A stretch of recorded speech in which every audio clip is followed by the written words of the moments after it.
The moment someone calls you out, you're standing in a spotlight, and every move you make after that either builds your credibility or destroys it. Here's the brutal truth. When your behavior gets exposed, and your first instinct is to keep doing it, just quieter, just sneakier, you don't look clever. You look caught. And people can feel that shift. They might not have the receipts for every detail, but they can sense the energy of someone scrambling to hide the same pattern. Because that's what happens when you double down on deception. You prove the point for them. You're basically saying, yeah, you were right, I was doing it, and now I'm just trying not to get caught again. And it gets worse when you try to patch it up with a fake apology.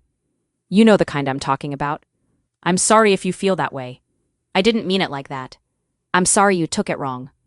Those aren't apologies, they're escape hatches. David G. Wild, writing for Psych Mechanics, calls out how manipulative apologies dodge accountability with conditional language and blame shifting. Translation, you're not owning what you did. You're trying to manage how the other person reacts. But people aren't stupid. They hear the if, they hear the but, they hear the subtle message, I want this to go away without me changing. And here's the part most people don't want to face. An apology without change doesn't heal anything. It actually hurts more. Macon Wellness puts it bluntly. When someone apologizes but keeps repeating the behavior, the apology starts to feel like manipulation, not accountability.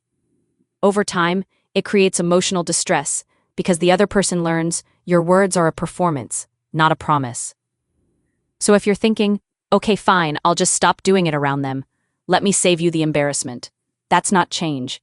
That's strategy. That's damage control. And people feel it. The truth doesn't need volume. It just needs time.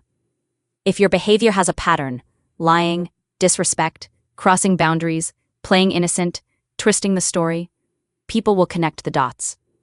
Even if you switch tactics, the vibe remains, the same intent wearing a different outfit. So what do you do when you've been called out? You do the hardest thing, the thing your ego hates. You get honest.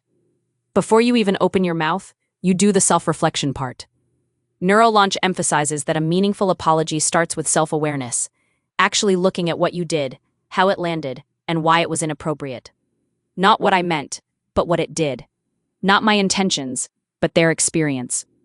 Because impact is what people live with. Then you apologize like an adult, not like a politician, not like a lawyer, not like someone trying to win the argument. There's a simple structure for this, and it works because it's real. WikiHow breaks it down in a way almost anyone can follow. First, acknowledge the behavior clearly. Not vague, not stuff happened. Say it. I lied. I spoke to you with disrespect. I crossed a boundary. Second, express genuine remorse. Not sorry you feel that way. More like, I see how that hurt you. You didn't deserve that. Third, make amends. Ask what would help repair the damage or offer something concrete. I want to make this right. What do you need from me? That might be space. It might be replacing something you damaged. It might be admitting the truth to someone else. Amends are where your apology becomes measurable.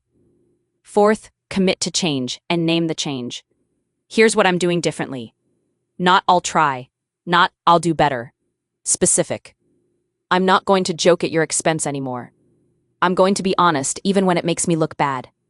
If I feel defensive, I'm taking a pause instead of attacking. That's how you rebuild trust, with proof over time. And let's address something else, because some people swing the opposite direction and start apologizing for everything. Every breath, every sentence. Sorry, sorry, sorry. Science Insights points out that compulsive apologizing can be a trauma response, an anxiety-driven habit built from living in environments where it felt safer to take the blame than risk conflict. If that's you, hear me. Constant sorry isn't the same as accountability.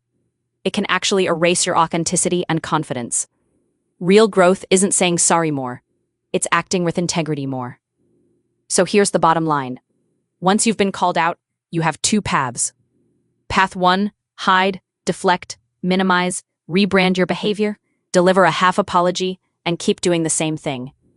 You might dodge consequences today, but you'll lose respect tomorrow, because the truth always catches up to patterns. Path 2, come clean. Own it fully. Apologize without conditions. Back it up with visible change. If you want to be taken seriously, if you want your relationships, your reputation, and your self-respect to survive, choose the second path. Here's your call to action. Before the day ends, write one sentence that starts with, I was wrong when I. Then write, here's what I'm doing differently. Say it to the person you hurt, or if that's not possible, say it out loud to yourself and start living it. Because the only thing more embarrassing than being called out